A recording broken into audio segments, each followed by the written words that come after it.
Steve Vai is een vooruitverneemde rockgitarist. Hij speelt met Frank Zappa en Whitesnake. Wat bijzonder is dat hij ook klassieke muziek schreeuwt, voor onder andere het Noord-Nederlands Orkest. 2 weken geleden speelde hij voor het eerst met ditzelfde orkest in de Oosterpoort in Grace.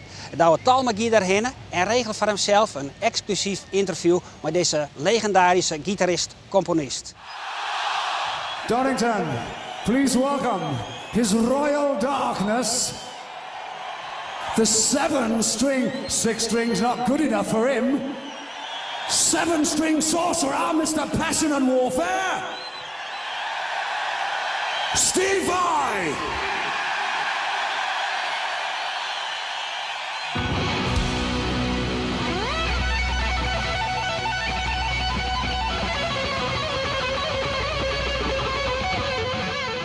De Amerikaanse gitarist Steve Vai is al meer 30 jaar een icoon van de internationale rockmuziek. Hij begon als begeleidingsgitarist van Frank Zappa in de jaren 80 en wie de gitaarvirtuoos bij hardrockband Whitesnake in de jaren 90. Maar naast de rock maakt Vai ook composities voor klassieke muziek. Hij doet dit onder andere als zo'n hier voor uw eigen NNO en speelt kwartlien ook met het orkest mee. Dat wonen wij bij de K-route vanzelfs net missen.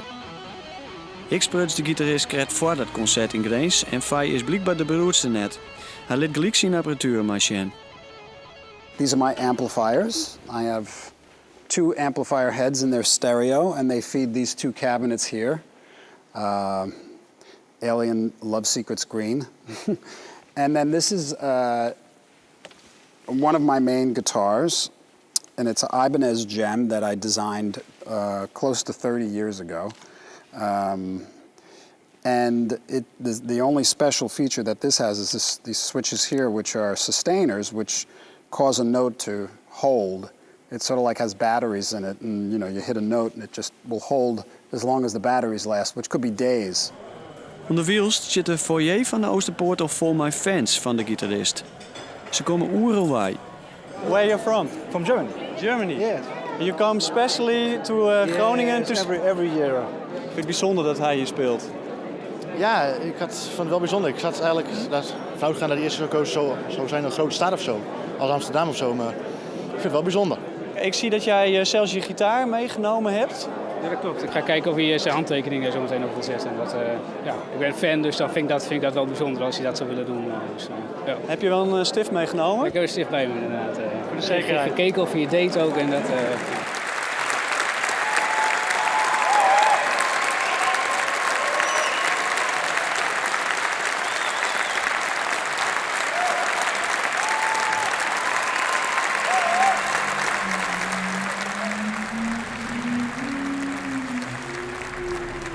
En dan gaat het los.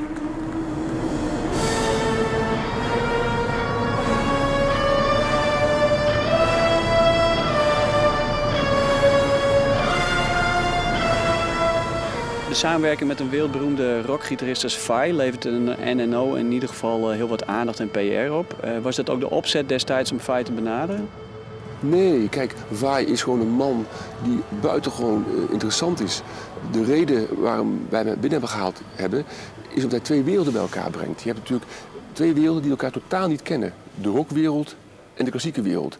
En hij is eigenlijk een bruggenbouwer tussen 2 werelden. It was very risky for Marcel to ask me to compose a piece because I'm an unknown in the world, in the classical world, and who would think a rock guitar player can compose music? So what happened was Marcel took a chance, and I was very fortunate. It worked out great. Een verhaald artiest als Vai had ze Griffith uitkiezen. En ook als het om gearworking gaat. Waarom kies hij de Sony alleen voor om juist met het NNO te werken? They're lovely people, and they're professionals, and they take what they do very seriously. And I think to some degree I might be sort of a little bit of fresh air because I'm a rock musician, so I'm not cultured like a serious classical musician. I don't take things seriously. You know, I'll just stop and I'll speak and, you know, I'll talk and I'm not very stiff, you know.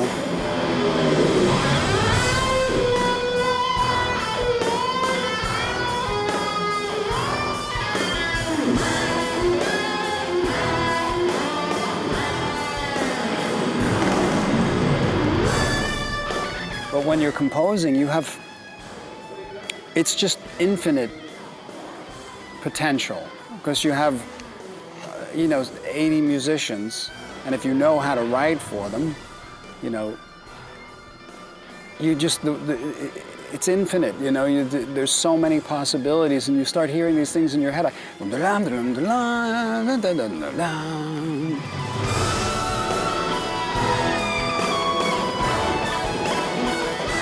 Waarom komt hij? Omdat hij mag componeren. Hij wil ongelooflijk graag componeren, echt orkeststukken. Dus dat is zijn belang zou ik kunnen zeggen, maar vooral zijn droom. En daarom komt hij hier graag.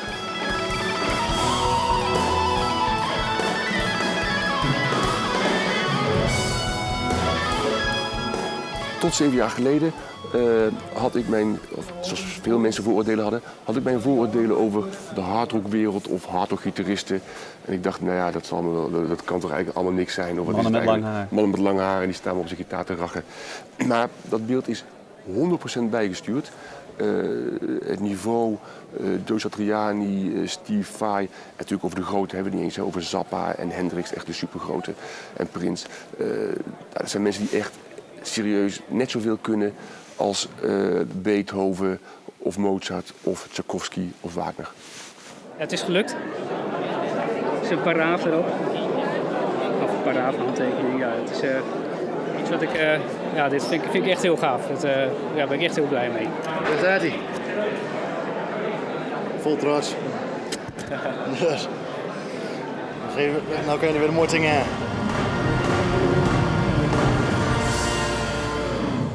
Waar nog net genoeg zien had van Steve Vai, kunt je op de Facebook-website van de Kaarroute. Daar zit het volslagen interview dat ik met de topgitarist die.